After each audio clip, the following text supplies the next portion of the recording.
Bonjour, une nouvelle vidéo pour les élèves de seconde, il sera question de taux d'évolution successive. Dans l'exercice que je vous propose, la maison de Gwenaël valait 250 000 € en 2017. Il a augmenté la valeur de sa maison de 15% en construisant une extension en 2018. Il a ensuite de nouveau augmenté sa valeur de 10% supplémentaire en améliorant son isolation un an plus tard. Enfin, depuis la fin des travaux, les prix de l'immobilier ont flambé et la valeur de sa maison a augmenté de 30%. Il faudra dans un premier temps déterminer ce qu'on appelle le taux d'évolution global de la valeur de sa maison rénovée sur la période 2017-2021. Et enfin, il faudra en déduire le prix estimé après les travaux.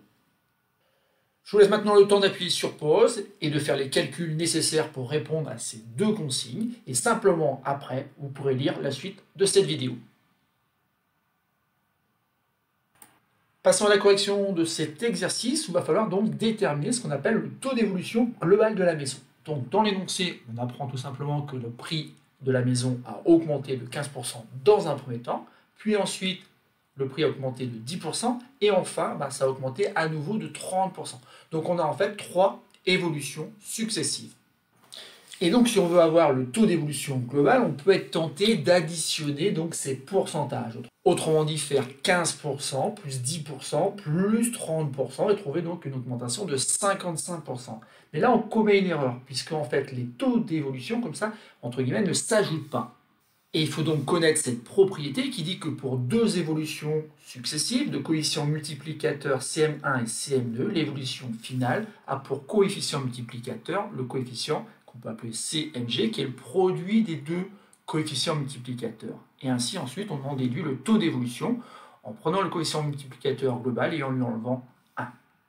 Et c'est quoi un coefficient multiplicateur? C'est tout simplement un nombre Cm défini par 1 plus t, où t est le taux d'évolution. Autrement dit, lorsqu'on passe d'une valeur à une autre avec une augmentation de 15%, et le coefficient multiplicateur va être 1 plus 15 sur 100.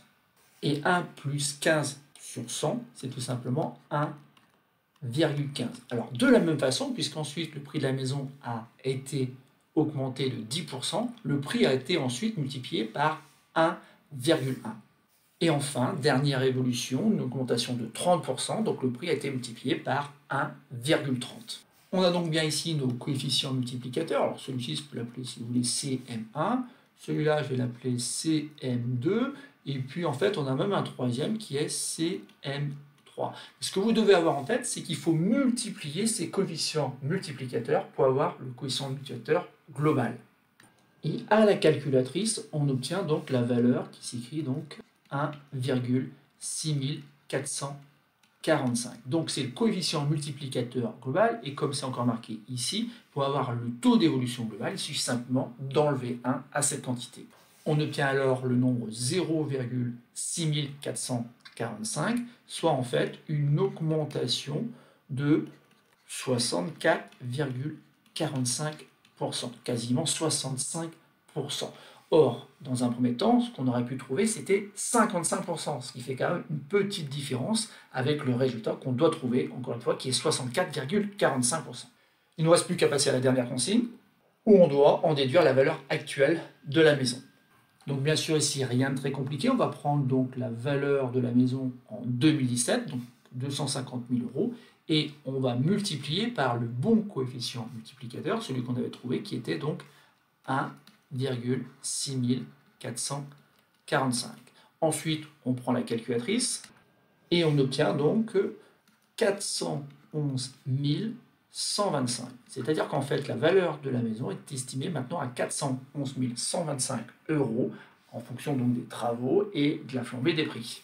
Voilà pour ce petit exercice, donc c'est pas très compliqué. Par contre, ce qu'il faut bien retenir, c'est qu'en fait, les pourcentages liés à des augmentations ou à des diminutions ne s'ajoutent pas. Ce qu'il faut faire, c'est multiplier les coefficients multiplicateurs qui correspondent à ces évolutions.